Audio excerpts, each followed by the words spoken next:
Hello, everyone, and welcome to today's session. Thank you for joining. My name is Adam, and I'll be hosting this session today. I'm based in London, and I work for AECC as Director of Partnerships for the UK. And I'm going to be joined on this call, which is about UK aspirants to achievers and how graduates have found work in the UK. And I'll be joined by 8 UK graduates who are currently here working in the UK after having studied at UK universities. So going to study abroad is obviously a big leap, and it's sensible to think a bit ahead about what career prospects are available after studying.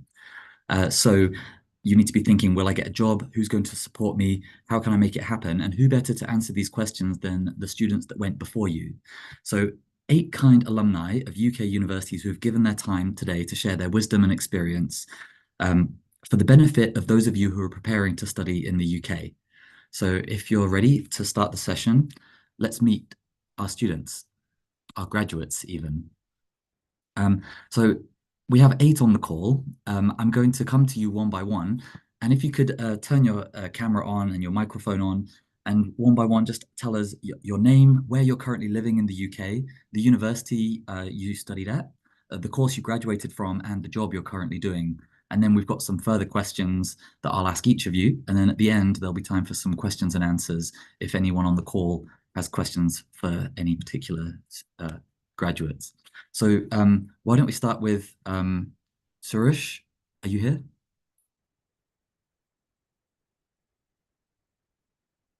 If she is not here yet, Adash, you've got your camera on, so why don't you kick off for us? Hi, my name is Adarsh Vijay. I'm currently living in Coventry, in United Kingdom. I graduated from Coventry University in 2022 in Masters in Embedded Systems Engineering. Currently, I'm doing work in Jaguar Land Rover as a mechatronics engineer, and this is my second job. Previously, I was working for Rolls-Royce behalf of Alton. So that's my journey so far. Yeah. Brilliant, thank you. Thanks for introducing yourself. And Kurabai? Thanks, Adam. Hi, good morning and good afternoon, everyone. I'm Kirabai. I'm from Scotland, Glasgow. I studied my on a 2021 badge in University of West of Scotland as a MBA, Master of Business Administration. I have passed out in 2022, and I'm doing my project. Already, I was working as a software engineer, and I do my projects. The same project I'm continuing here, and especially if I say my journey, I have crossed a lot of new things I crossed, and so I had a good experience. And now I am working as a Gap Web Technologies. I have as a project lead. Great, I'm sure you'll have lots of great insight to share with us. Sarush, we're just going around and introducing ourselves. We're going to give name, where we're currently living, the university and the course that you graduated from, and tell us just what you're doing right now. Hi, sorry, my Zoom was just playing with me. Hello, everyone. Good afternoon and good evening. My name is Surush Daniel Suse, and I'm actually from Mumbai, India. I came in here in year 2022. I did my undergrad as a bachelor's in homeopathy, and I opted for master's in public health from University of Sheffield, and I graduated this year in January 2024. And right now, I then moved to Cambridge because I'm starting my work as a research clinical administrator. So, yeah, that's it really. Perfect. Thanks for the introduction. And Thank Madhuri, I saw you. you are on the call as well. Would you like to give us your introduction? Yeah, hi everyone. I'm sorry for a while there is a little noise in my background just for 2 3 minutes. So I'm Madhuri. I'm currently studying with Leeds Beckett University. I'm based out in Leeds, moving to London soon, and I'm doing my specialization in management and finance, keeping my core as a finance. Thank you. Perfect, thanks. And Aparna, are you on the call? We can come back. Sneha?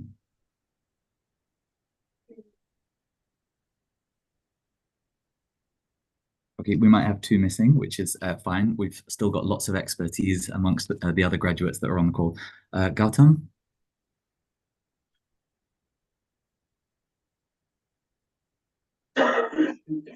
And lastly, Vidu. Hi, good afternoon, everyone. So my name is Vidu, and so I moved to the UK in 2021. I did my master's from Heriot-Watt University in quantity surveying and commercial management. So currently, I'm living in London. So I got graduated in 2022 and joined a London-based firm. So yeah, I'm ready to answer any more questions if you have. Great, we've got lots of questions, so yeah, don't worry about Yeah, that. yeah, no problem. So we've got at least 5 graduates on the call, which is fantastic, which means we might have time for all of you to answer every question, because I did think with 8, there might be a lot of people, and you've got so much expertise amongst you, it would be a lot of people to go around. So this works nicely. But Pavna, if any of the students that we haven't spoken to do join later, please let me know so that we can include them as well. Sure, I do. Yeah. Okay, great. So the first question I wanted to ask all of you is how did you go about your job search initially when you arrived in the UK? I'm interested to know what your strategy was for finding work. When did you start the search? And tell us a bit about your experience and any support that you received along the way. Adash, why don't you start? So when I came here for the first time, it was 2021, and I already got like 2.5 year of experience in India. So based on that thing, I readily started applying for job opportunities, because when I'm the course was starting at 2021 and deciding in 2022. So 2022 September, graduate schemes were open on the time of December. So when I joined the course in 2021 September, after 2-3 months, I started preparing for applying for the jobs. And first thing was I was taking care was preparing the CVs. So the Indian CVs and UK CVs, it's totally different. So first thing, like I met the university. Inside the university, we have department who take care of the CVs and all kind of things for different domains. So first of all, we had a meeting with them, and after that, we ourselves prepared the CVs based on our experience and applied for a lot of jobs. So I think before end of the course itself, I grabbed the first job in UK, that was in like Alton. So that's the first thing I've done after before my graduation. Oh, is that did you say in Alton, as in the town of Alton? Alton Limited. It's a first company. My first company was that. Ah, okay, right. And you Yeah. started working there before you graduated even? No, after graduation only we can work in the companies. So first we can only grab part-time jobs and kind of things. So after graduation only, because graduate job will open at the time on the like September. Different time zones are there. So whenever your course is over, before that you can apply for that thing. And at the time of graduation, after graduation, they will take you to directly to the job. So Great, so you that's timed it perfectly. Yeah. And it sounds like you received quite a bit of support from the careers office. Did you say it was Coventry University you studied at? Yeah, Coventry University. So Great. they help mostly on the CV, refining the CV. So they will give you the sample CV. So based on that thing and your experience, you can modify your CVs and apply for the jobs. So here, ATS Systems is doing like CV scanning, all kind of things in various companies. So the thing is like whenever you need to make sure that you have enough keywords before applying to different jobs in different companies. So that's the most important thing of the preparing the CVs. So Yeah. once you pass that thing, then only you will get the first filtration easily. You'll get up to the job. Yeah, that's the first filtration. Yeah, that's it. And I think most universities offer this service as well. So I know I've studied at Yes. 3 different universities, and they've all said engage with the careers office as soon as you can once you arrive in the UK, because they can help prepare your CV, help with introductions to employers, and guide you as you apply for your graduate work opportunities. Kurabai, do you want to tell us a bit about how it was University of the West of Scotland? How did they support you, and what was your job search journey like? Yes, Adam. Before I tell about this one, I started at the 2021 batch, right? So once I came in, I go through my studies, what are the things are there, and I understand the university and the course, and I have to look into the program manager, program leader, and everything, and how the study is going on. I understand all those things, and it took almost 1 to 2 months. So after that, I set up my goal. After that, I slowly, parallelly, I started to looking the part-time job. anyway, we have a 20 hours of we have a time to work. So I started. And what others said, the CV, especially the CV, the Indian CV and UK CV, both are different. So we have to compare. Initially, I have applied with the Indian CV, what I have earlier. So after that, I have come to know we have to change the CV. So after that, I do a lot of modification, and I apply for a different online portal jobs, So I got a good response and the internal portal also, especially within the university as well. For students, we have some limited job to do that. So I got an idea, but I applied an outside as well. So I got in a different. Initially, I started with a KFC, the restaurant side. I worked on it, and it's comfortable for me that time.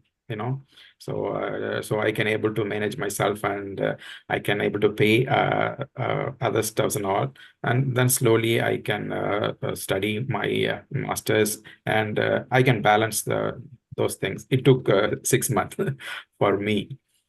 Yeah. So, and also in the meantime, I understood what is going on around me, the university, and the people, new people, and other stuffs.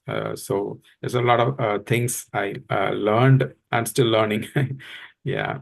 And especially applying for a job, we need to keen our skill set, and based on the experience and the title and the experience, what are the skills we have to project. We have to make sure the clear cut in the CV. That is very important. And also that each and every position, we have to create a different CV. Not the same CV we can't apply. So that is the other thing I learned in the earlier days. Yes, people like to see specific CVs show you've really thought about them. You mentioned that there's some differences between the UK and the Indian CVs. Could you highlight one or two key differences that I'm sure people will be curious to know so they can get a head start on preparing their UK CV? Yeah, exactly, Adam. The Indian CV that is based on Indian this thing, but here in the UK, they are following that CV screening software and all. Once we apply the CV to the job portal, automatically it will screen our CV. So based on what is their requirement. So if it is okay, then it pass to the next level. Otherwise, it will drop. But in Indian CV, they will get a call, and they will ask the question that up next level. But here, the first level, we have to meet all the requirement. The screening test, we have to pass the screening test.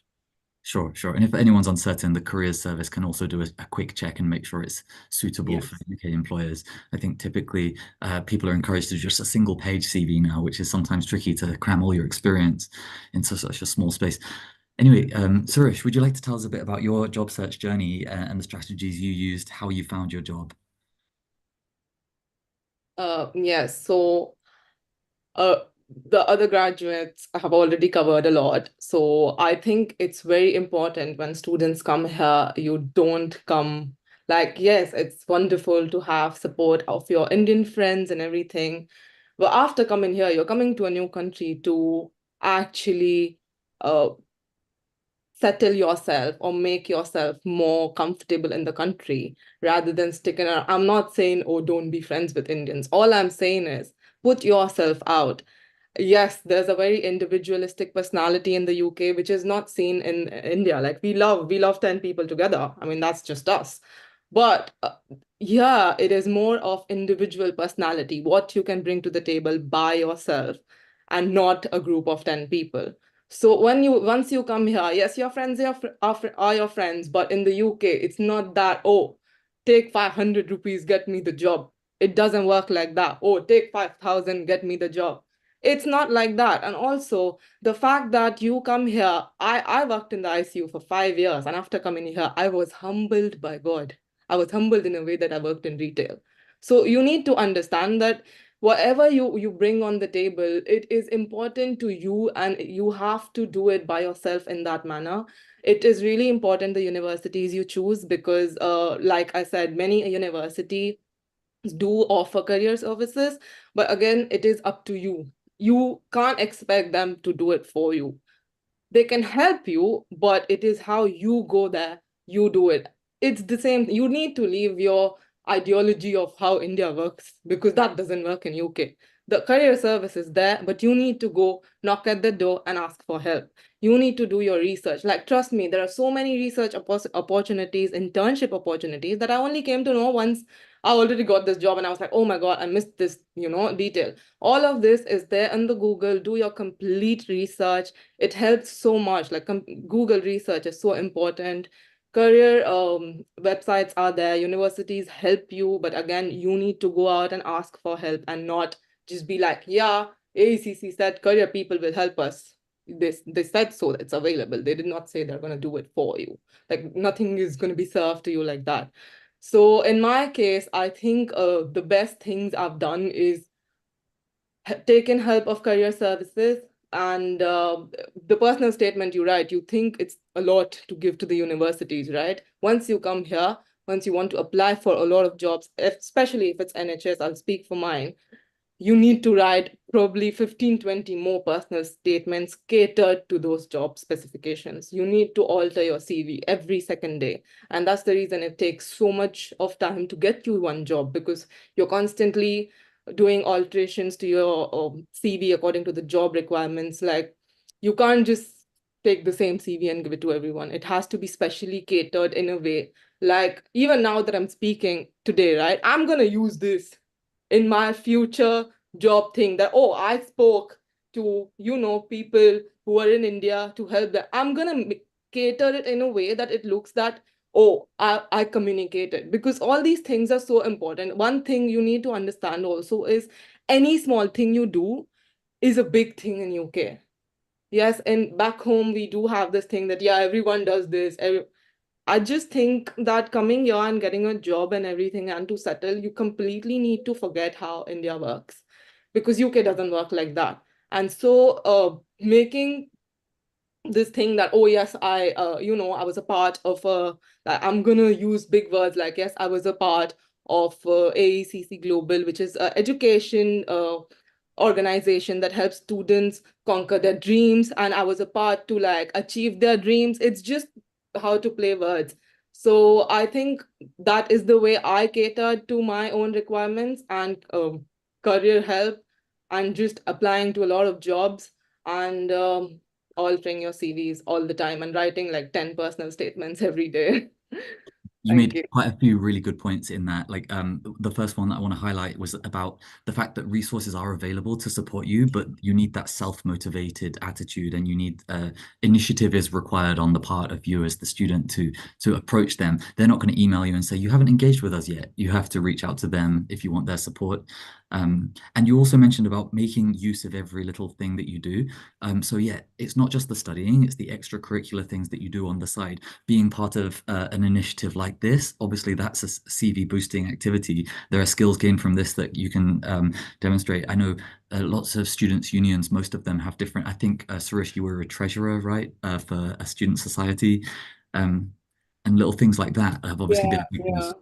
Yes, also like taking part in all, they send you, all most of the universities send you emails like, oh, this event is happening, or volunteering, especially if you come here new, you don't, your experience back home, most of the companies will be like, oh, we only look for experience in the UK. So how do you start getting experience in UK is involving yourself in volunteering. Best things ever.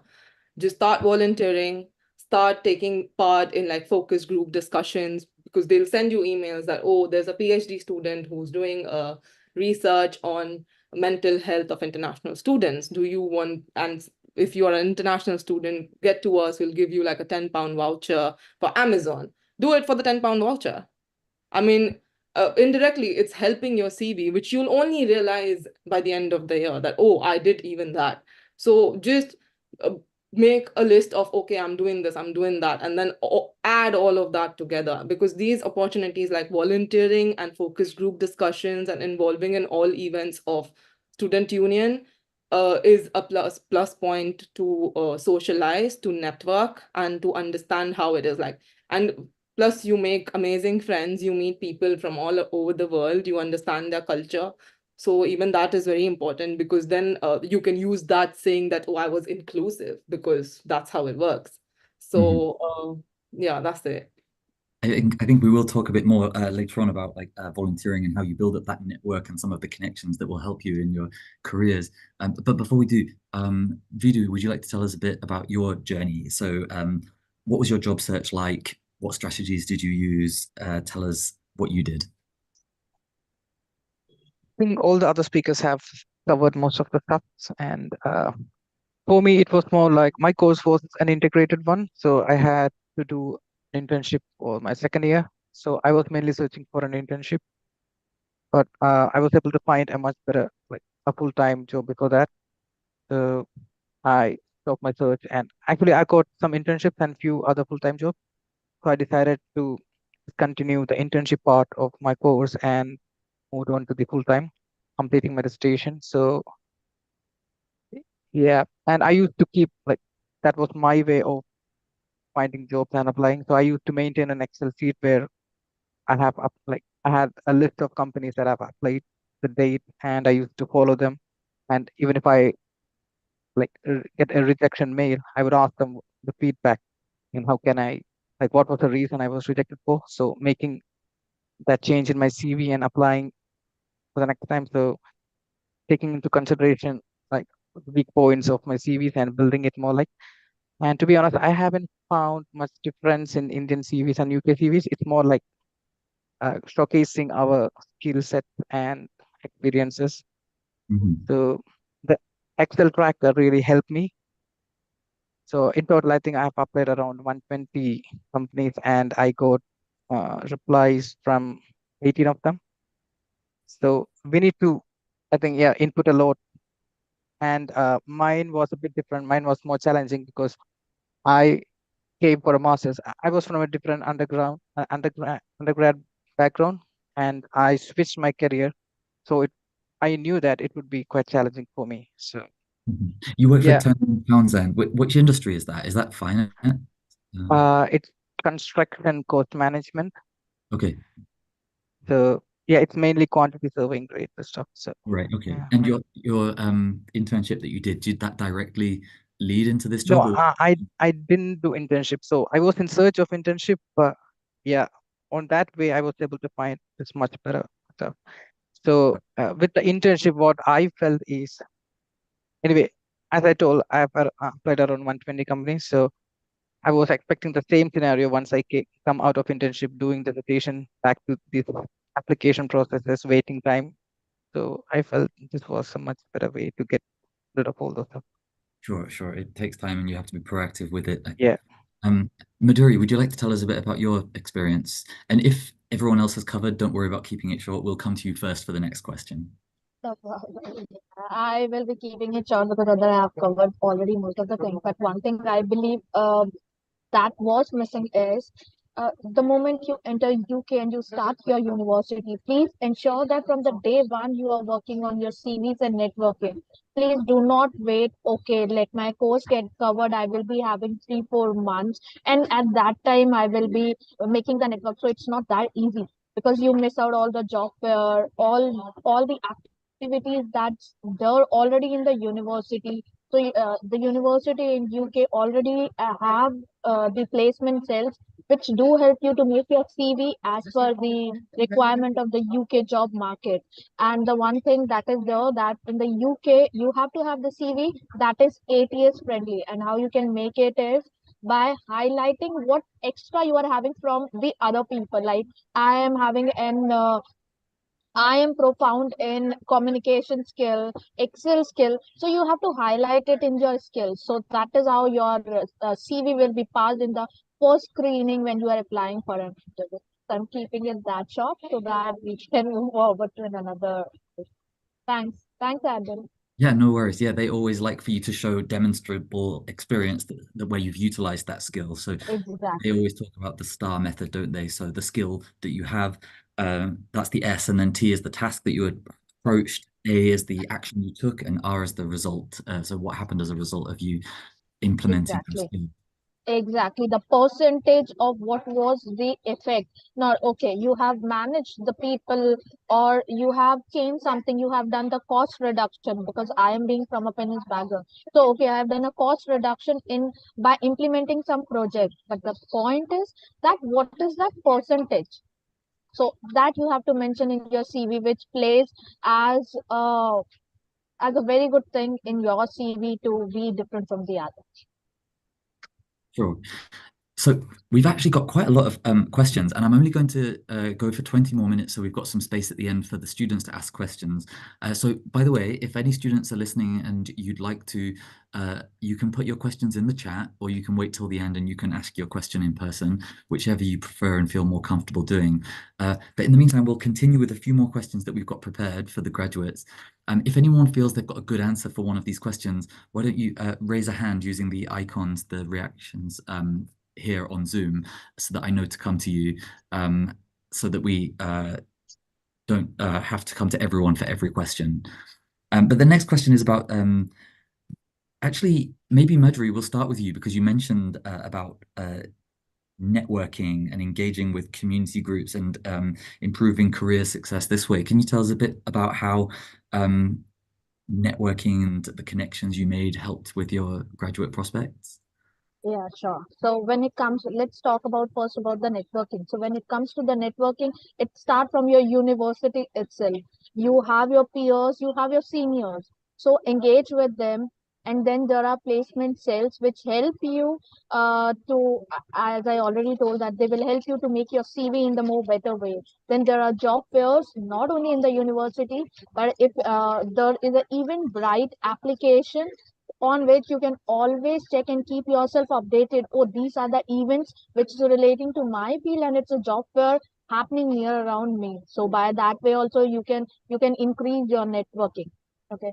And now when it comes to the job placement, I believe what most of the student, I would say, doing a mistake is when they lend in UK, they make that the only agenda is to get a part time.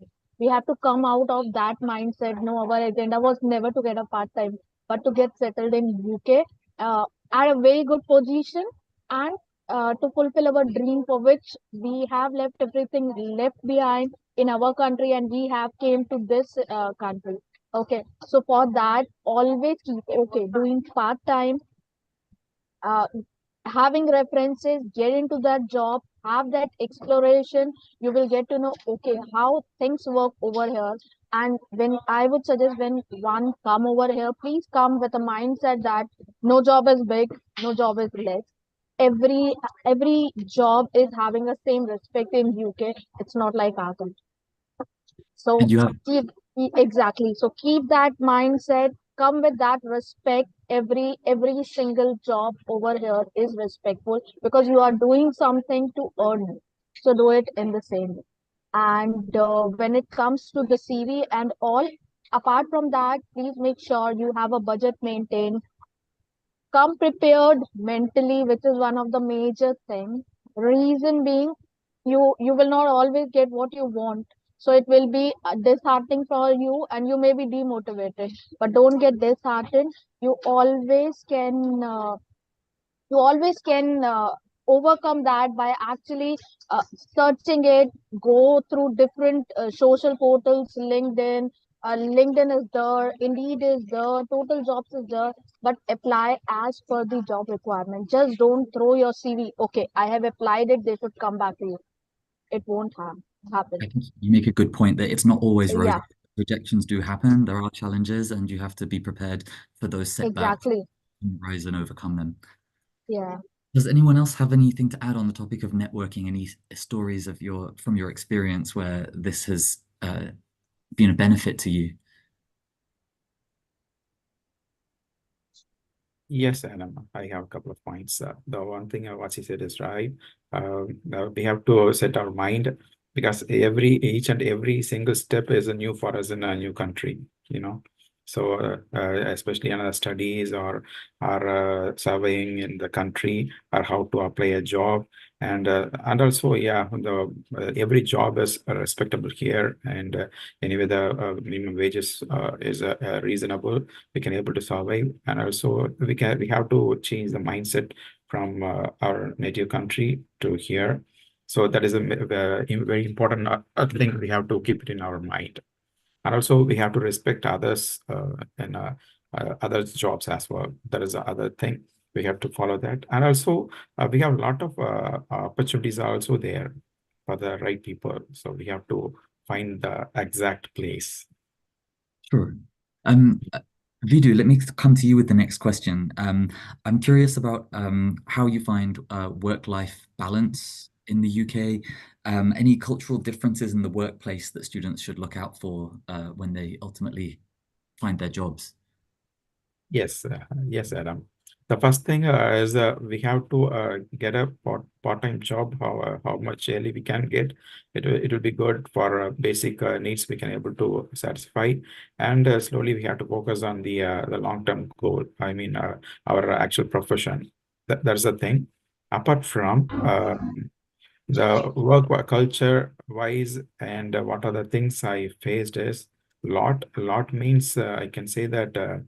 It's a new for me for every approach, you know. So what about Sarush and Adarsh? Do either of you have any thoughts on the work-life balance in the UK and any cultural differences people should look out for? Yeah, sure. Because when I reached UK first time, like first thing, what students looking for the part time only. So first thing, like when you are approaching a company like or a small scale, even restaurants. I worked for a casino previously, so as a part time. So whenever you are applying for a job or getting to the CV, don't like go with a group of people. So if you want to get a job, you have to go individually. Most of the people I can see like go by group for taking grabbing job or kind of thing. So that's a thing. Talking about work-life balance, it's like it's not on all jobs. Like currently, I'm working in an OEM. So in this OEM, working in an OEM, it's provided me a lot of like work-life balance because like 9 to 5 working hours is there. So it's proper. It's like compared to my when I was working in India. So sometimes I need to work like after 6, after 7, something like that. I need to work like so that kind of work-life balance for providing not only for job for all jobs. For example, like you can find like a shop after most of the shop will close at 6 o'clock, 7 o'clock. It's big shops, so that's the thing. So every for all jobs they are providing equal work-life balance for everyone. So that's a good thing actually. Sure. That's the thing I found. Yeah. And I guess it also varies in different parts of the UK and different countries as well. What's been your Yeah. experience, Sarush? I think if you are looking forward in healthcare, it is really important that if it's NHS, then obviously you might end up getting night shifts, you might end up getting weekends, you might have to work on public holidays. So that's there. But also coming from India, work that I do here is always like, oh, that's it, enough. Yeah. Because here, no one's keeping a knife on your neck and saying that, oh, you have a deadline, do it. No, they don't do that. They respect your boundaries of, oh, it's weekend. All right, it's weekend. Everyone gets the weekend. So definitely there is a lot of work-life balance here, which is not there back home. And if it's a healthcare, I mean, we choose that to ourselves. So, of course, you're going to work a little extra, but also you get extra pounds for that. So nothing is unseen. If you're working nights, you get extra money. If you, like anything you do here is not gone like that. Like it's always seen, it's heard. Your needs are heard. You need to be vocal about it. Can't do it, you can't do it. If you can do it, you can do it. And they respect that thing, and I think that's good that they respect what your choices are. They'll always ask you your preferences. So work wise, I think if you end up getting a job in good organizations, they do stick to their every company has their own what do you call, like rules, and their motives and goals to achieve their vision and mission, and most of them do align with their vision and mission. And it all depends on how you communicate. And culturally, I feel it I think like, yes, culturally, the only thing is being heard and being actually given importance to even small thing that you say is making a difference. So I think that's the best thing, yeah, work-wise. I don't Sure. think Yeah. And sticking with you, Suresh, do you have any, obviously you're working in the UK after having graduated, but do you feel like your UK education prepared you for the global job market? And what advantages did it give you? most definitely. So when it's public health, you need to, public health is politics, basically. So health of public is global, and my main motive after working in the NHS is to work with global NGOs, and I wish to work for the UN. That's my dream, to be honest. And in order to go there, I need to first start off from the UK, because obviously when I now want to apply for like the Chai organization. I don't know most of you if you know that. It's Bill Clinton, Melinda Gates, and the Bill Clinton Foundation.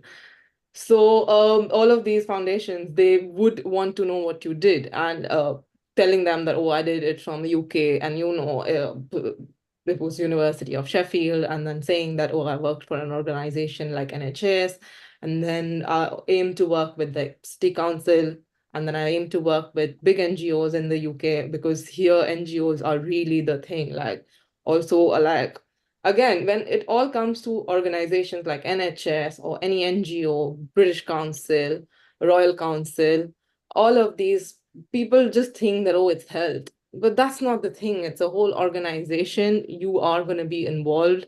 If it's data analysis, data informatics, anything, like you have it there, because it's a whole organization. It takes like tons of people to form that group. So you can always be involved. So that's the reason I would say that aim big. If you think that, oh, I'm going to do, I'm fine with any job I get in any organization. No, you can't do that to yourself, darling. You have to aim big. You have to say that, no, I want to aim for these organizations and I'm going to do it, and you'll do it, because end of the day, these organizations will help me.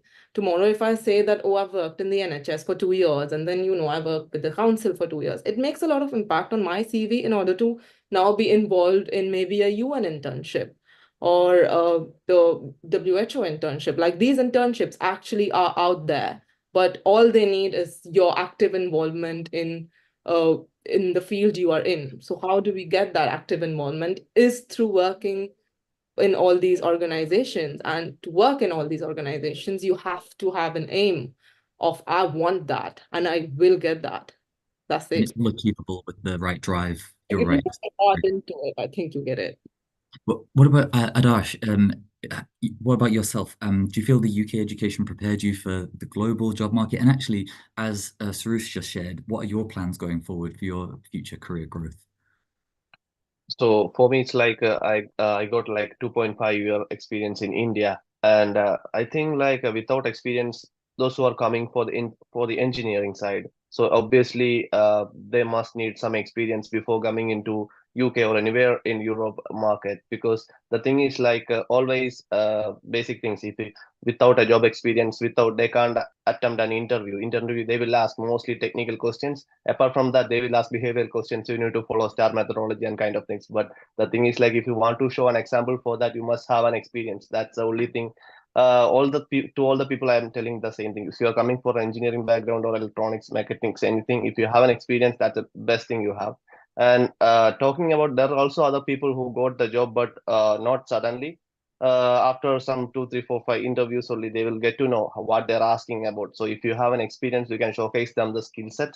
And also, it's moreover the domain. The thing is like, I came first from railway domain. I work for Alstom in India. So the thing is switching the domain to domain. If I want to switch from a railway to automotive domain, it's a very easy here. The thing is like, if you have the skill set, and they won't ask for a current domain experience. If you don't have relevant experience also, if you have the skill, and if you have a basic knowledge about the thing what you're going to do, they will consider you. But the thing, they won't ask more experienced things here. That's the best thing I experienced so far. So that's one thing. So that's helped me a lot also getting the job, switching the job. Sure. And last question before we go on to some student questions, because I think there are some students asking a few questions. Just because the same question might by you might have some interesting perspective, because I believe you're an entrepreneur as well, so you've got a different perspective of trying to set up your own operation in the UK. Am I right, or did I misunderstand Yes, that? yeah. Has that been? Were you supported in that by the university, and have you found that? From my side, I can say that I was in the same field in India, so it was helping me, and my client was in the UK, so it is very helpful for me as well. And so that MBA is very helpful for me for international exposure for the business. So that's the mentality that I have, and I came here. And anyway, we have a spouse visa we have here, right? So my family came here, and after that, my wife got a job, and I moved to the dependent, and I continue my company. I registered here and started the same work what I am working in India. So the projects is going on. Yeah. Okay. And it's worth noting as well that obviously, unfortunately, since January this year, the dependence rule has changed. So Yes. Yeah. actually no one from this point will be able to bring dependents.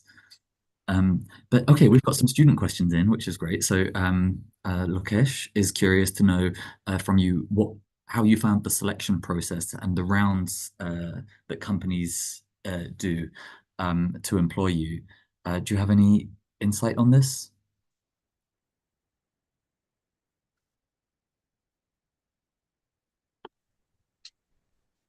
Madhuri? Yeah. So when it comes to the interview, every organization is over here is having a different set of stages. So some might only will see your resume and will call you to know about if you're working somewhere, to test you over an interview, and then will call you for a face-to-face interview, and that's over, and you are being selected based on your academic skills and your com skills. Some organizations over here will give you an assessment to do. So that will be the first thing after you have given your resume and your resume looks uh, something interesting to them. They will give you an assessment to do. You pass that, then they will call you for another screening, maybe over a telephonic, and then they will call you for face-to-face interview, and then the final things are finalized. So it's not that every organization is following the same procedure. It totally depends upon your field, the field you are going to offer your study, and the professional grounds you're going to work for. It totally depends upon that. Sure, yeah, and it's also worth noting that every organization is different. I've Exactly. sometimes just had a single interview and been offered a job. Sometimes there are so many rounds that it's unbelievable, and you have to be prepared to keep going through the shortlisting again and again. We also, oh, can I just check, is Vidu still with us, or has he dropped off the call? I just don't want to leave him out if he has answers as well. I think he might have dropped off the call, so that's fine. So we've got the four of you still. Another question in which, so none of you are from an IT field, I believe. So you might not be placed to answer this question. Maybe it's something that myself and my AECC colleagues can handle. But one participant has asked, is it possible in the field of IT to get a good job without experience after studying a master's degree? I'd say yes, it is possible. Experience always helps, though. Hina, do you have an answer for this question? I can see a note saying Hina would like to answer this question live.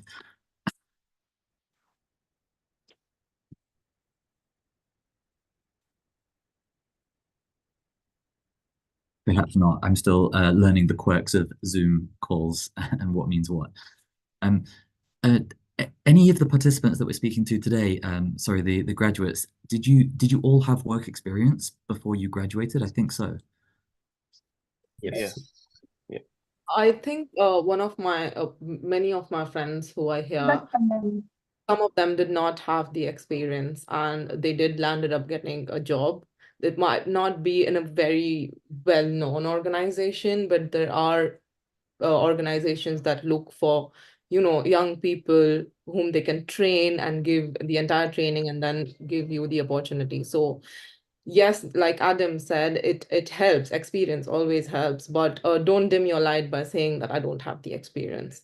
So I think you can always build your experience through different courses or volunteering, and just put it in a way that it looks like you are there to conquer, and it helps. So Exactly. And as you said before, Suresh, if you don't have experience, you can always build up your CV with volunteering and other extracurricular activities during your time studying your master's. I know computer science courses can be very intensive, but there's always time built into curriculums. Usually universities leave Wednesday afternoons fully free, for example, for students to take on extracurricular projects and gain some experience that way. So you'll always have something on your CV when you graduate. So I have a point to add here actually for those who are coming from the IT field. So we like what a lot of people from IT in my home and my companies. So the thing is like those who are coming for like a data domain, data analyst. So it's very difficult. So one must look through the shortage occupancy list before applying for the job or before switching the course. The thing is like when you switch the course and when you need a sponsorship, always check for the shortage of occupancy list. If it's not in the list, it's very hard to get a sponsorship, and if you don't have experience also, they won't consider you. Even if you're experienced, they may consider you. Sometimes if you don't have the experience, they may not consider you to get a job, because after getting job training and kind of things, it's not a good part in the OEMs. But if for the basic knowledge, if you have, and also if you have some Git knowledge, like if you have done some work or projects in your hand and you upload to the GitHub and so many forums like that. So if you have to showcase your skills before them. If you don't have the experience also, that's the best thing you can do. So do some individual project beside of your when you are studying here in masters also. You can do yourself some small projects. Those who are coming from the IT fields, like if they can code, they can like image processing, lot of things they can do. If they are specific to something, they can find it in Google with the help of lot of things. Nowadays open source are there, and they can do some work and they can keep it in your catalog so that they can showcase them. If they're asking on the interviews what all things you have done so far, they can showcase those things. That's the best thing they can do if they don't have the experience. Yeah, exactly. And any little thing counts, as we've Yeah. already said. Even personal projects. So if you can't like get involved with, there's always voluntary things, but you can even start up a project with a friend, something entrepreneurial, something experimental, and even little things like this are worthwhile and will show great initiative. Yeah. I want to add on something on the IT professionals in UK, as being London, Manchester, Edinburgh, and I think Cambridge is the tech hubs in UK for IT graduates. So student, even coming freshers, many of the universities offering the co-op program, they get the live projects and the internship part. So if they groom up well, there are the many cities in UK who offers the startup companies like multinational corporations and all. They provide the numerous live projects to the students. So from there, they do the multiple internships and they make the networking part for the future scopes for the job. As is these jobs are provided on the skill based also, as Adarsh mentioned. So I think that will also a good platform for the students to come up and down. That's a really good point. Yeah, UK universities are like at the forefront of curriculum design, and they always make sure that employability skills are embedded in the curriculum. So even if you're not doing work experience or internships, those skills and behaviors are taught as part of the module, and employers and industry are involved in designing module content and often the projects that you'll be doing. So you'll leave having done real life projects that have been given to the university by the people that ultimately are looking to employ their graduates. So yes, very good point. Thanks. Just one point to add, even though if someone is not having an experience, the one thing that they can take an advantage is of the job fair. So you don't have to go to the organizations are coming to you. So at that time you can show skills, what you have learned in your university, what they're teaching you, your analytical skills, how to exist in the world where people are there from a different culture. So there is the right time you can connect with the organization, and then also you can land up a good job in the UK. It's not always necessary, okay, I do not have an experience, I won't get a good job in MNCs. No, it's never a case. They always see how you are and how you perceive towards the thing. So that's one of the major key rule in UK when it comes to jobs. Absolutely. And yes, remember, if a university is hosting a job fair, the employers that are at that job fair are there because they like to hire that university's graduates. They've come to find you. So yeah, they're not expecting you to maybe have all of the work experience, but they know that you're capable, and they'll be happy to train you. Also, I'm sorry, this is the last thing, but it's important, and that is that once you get, if you are doing masters and once it's time for your dissertation, and if you're very industrious and ambitious, and you have if you are in a good mental state, do email your universities. First of all, try to liaise yourself with whatever, if it's IT or anything, to be honest, try to get yourself a company, liaise with the company stakeholders and get involved in them, and then ask them about, do you have an opportunity to do a small research? And if they say yes, email your universities about, there's this company and this is my motive to do my dissertation. Will you give me a grant? University of Sheffield gives amazing grants, and it's just there. You don't even know, like, they give you grants of £20,000, £25,000, but this is very ambitious. I know it's very too much, but if someone out of these students who wish to do this thing, always remember that grant application and grant funding is the biggest thing in the UK. You can always reach out to it.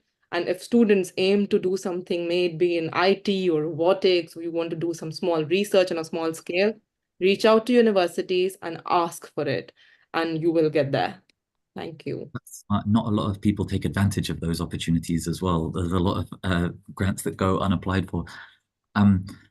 So there's another question, and actually, Suresh, you might be the best placed person to answer this. It's I think a participant who has experience as a compliance officer in UK healthcare. I don't know if that means they're based in the UK already, but they're interested to know about opportunities for working in the UK quite broadly. From within the NHS, I'm sure there's lots of opportunities for compliance in UK healthcare roles. It's just a case of researching and seeing what's out there. Yeah, so to be honest, just go on the nhs.jobs.co.uk and put compliance there, and there'll be like thousands job in the entire of UK, because that's what I did.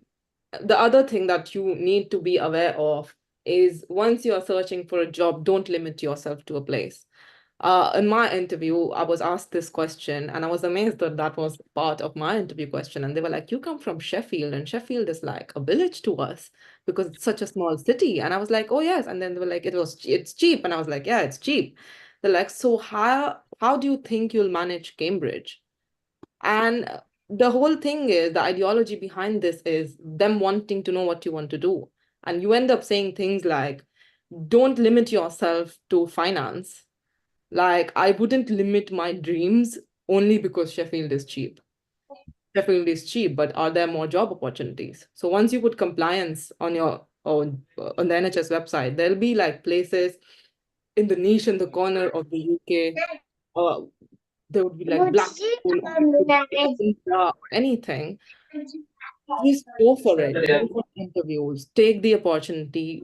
Take the risk of doing it, because it's a huge risk to move cities also. So I think not limiting yourself is the best thing in order to move about in the NHS, because that's what NHS is all about. How much of risk you can take while being very involved in the job or in the organization. Like, you need to be very open to things like, oh yes, I would take that internship, or I would take this training, even if it's there. So always being ready on hand is very important when you are trying to maneuver in the NHS organization, because most of their values of NHS are like collaboration, being there for each other, being very diverse, being very inclusive. And if you're not inclusive and diverse, because not everywhere you're going to find your people. Like, you can't be looking for Indians each time, or you can't be looking for like your own people each time. And you have to be very, very inclusive in that manner. So when it comes to health care jobs in NHS, as I even mentioned the other day, I've helped so many people now who are my friends who get a job in the NHS, and I feel so lovely for them, because the only thing is, it's just not healthcare jobs. They also have jobs for grants officer. They have jobs for compliance management. They have safety officer. They have information officers. They have a patient communication officer. There are posts that you wouldn't even know that, oh, can I do that? Yes, you can do that. Even if you don't come from a healthcare background, to be an information officer, it's just literally words of communication, how you can communicate. So not limiting yourself towards just healthcare, because a lot of people think that, oh, NHS just healthcare and syringes and needles. It's not that. So maneuvering yourself in the NHS is basically just going on the side, setting it your, like, whatever, if it's grants, just put grants, if compliance, just put compliance, and there'll be like thousands of jobs. And most of the requirements, I think if you are in the field, you would have them. And try to inculcate the whole job responsibilities in your personal statement, and that's really it. Thank you. Yes, I think that's really helped. I don't know if you can see the comments, but they've said thank you so much for the information. So that's been really helpful. And as you said, organizations are huge and they've got lots of opportunities in other roles rather than just your major. I'm going to just have this opportunity to check, is anyone on the call, any of the prospective students or applicants, do you have any questions that you'd like to raise? Would anyone like to turn their camera and their microphone on and ask a student, ask a question live? If not, I have one last question to finish off with, but I want to make sure that we answer all of your questions first.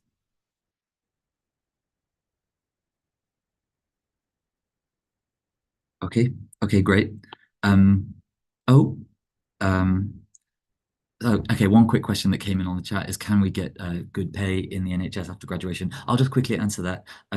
There's well, in the UK, all jobs have a minimum salary, minimum living allowance anyway. So yes, you'll always have enough to live on, and the NHS does have, most industries in the UK have relatively good salaries, I would say. So it always depends on the job that you're applying for. Lastly then, let's just go around each of the graduates, and just to wrap up, because we've only got a few minutes each, just can you summarize for me, Adash, we'll start with you, because I feel like we haven't come to you for a while, apologies. Could you tell me, finally, what's your final advice that you would give to students from India who are considering studying and working in the UK? Anything you think the main takeaway?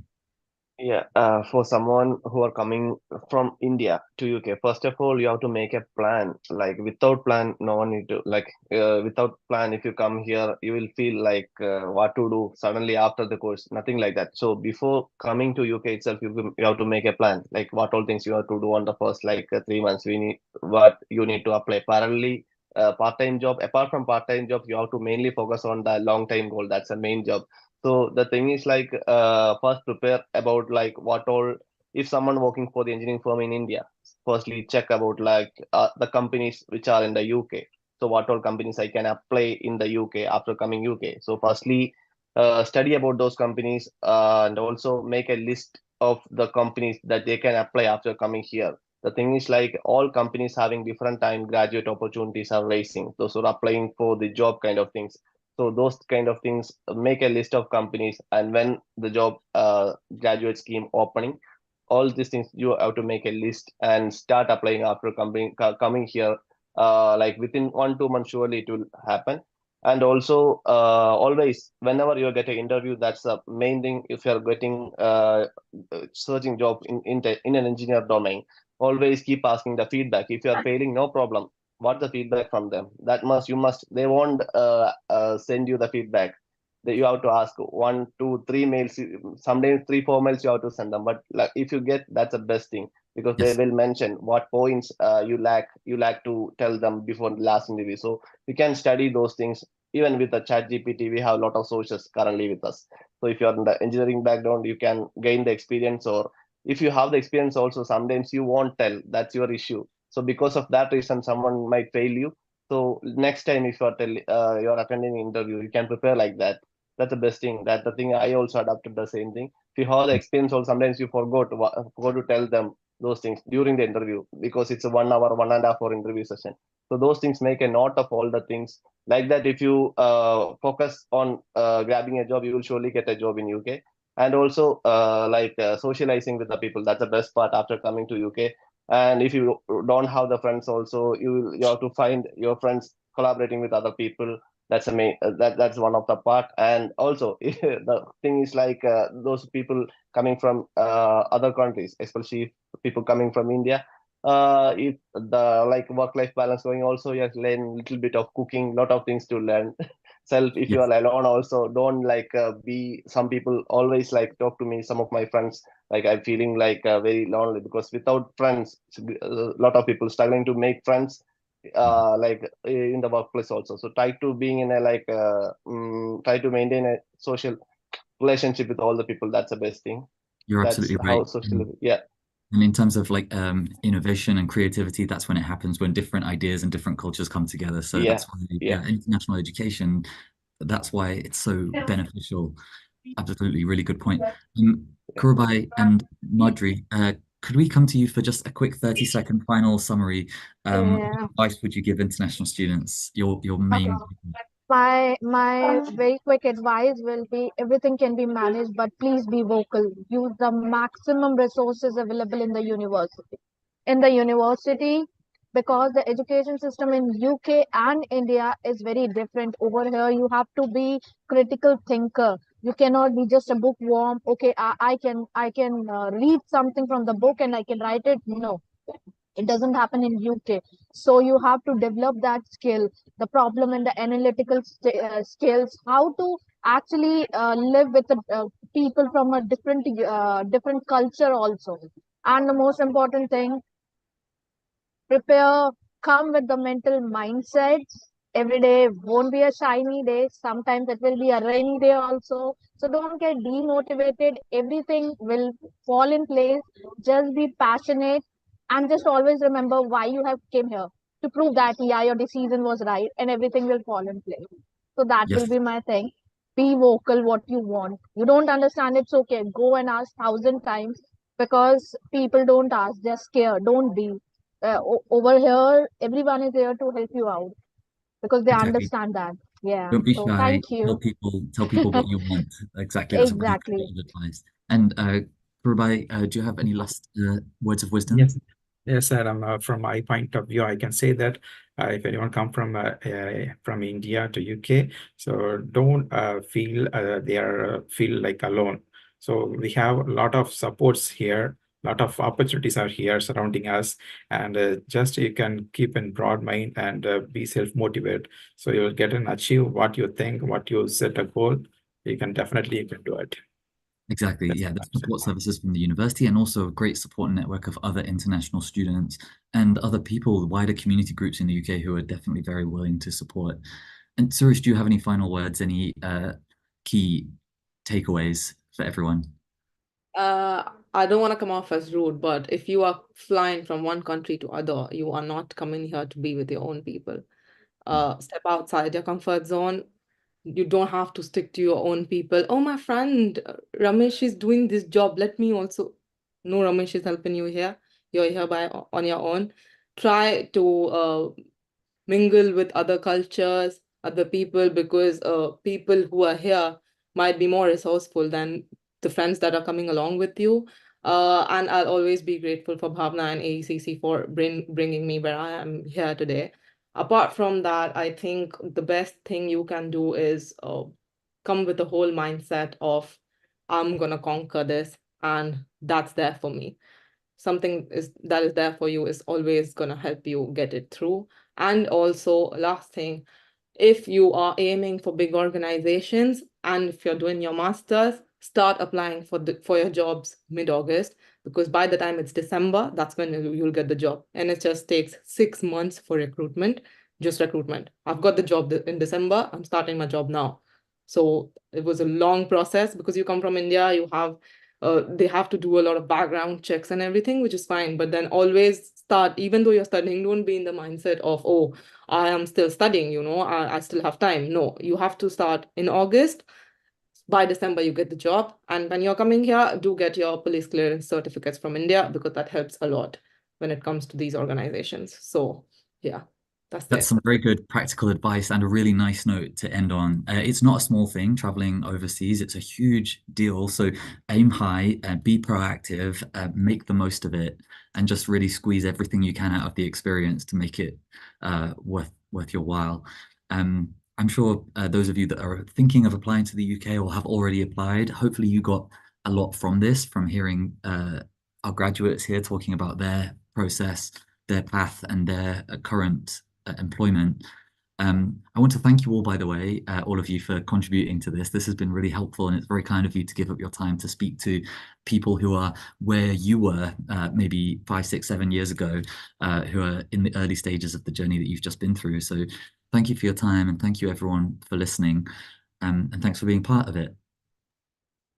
Yeah, I believe, thank you so much, everyone. And thank you, Adam, for hosting this session today. And very good point, Surush, have add on about the exchange culture thing that students should opt. So from India, when students are planning to travel, they should be open with the understanding of the exchange culture activities, which not only help them to meet people, but also to understand the diverse background, and they allow to showcase their own culture and build relationship. So that is a good point that we should take. Everyone, we should take it from here. So thank you so much. Great. Thank you, everyone. I hope you enjoyed the session. Bye for now. Thank you all. Bye. Thank you. Uh, Bye. Bye. Thank you. Thank you.